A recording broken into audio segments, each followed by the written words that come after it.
40% des marais américains se trouvent sur les côtes de Louisiane, une escale traditionnelle pour les oiseaux migrateurs. C'est en pleine période de reproduction et de nidification que la plateforme pétrolière de British Petroleum a coulé, déversant 80 000 litres de pétrole par jour à seulement 70 km des côtes. Tous les efforts sont déployés pour préserver ce sanctuaire naturel, mais les vents forts et la mer agitée compliquent le travail. Les bateaux nettoyeurs n'arrivent pas à endiguer le phénomène à sa source et les conditions rendent les 50 km de barrages flottants censés retenir la nappe inefficaces.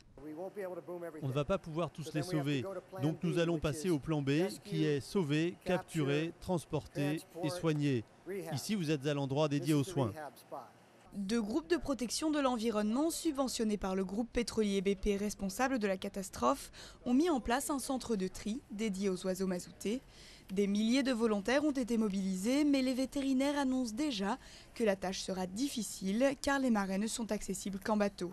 Si nous étions sur une plage de sable sur laquelle on pouvait marcher et sur laquelle les oiseaux viendraient s'échouer, cela serait beaucoup plus facile. Mais dans les marais, nous aurons des difficultés à trouver les oiseaux et nous ne voulons pas davantage traumatiser le milieu. Les oiseaux seront nettoyés avec du liquide vaisselle et réhydratés, mais le nombre de patients potentiels demeure incertain.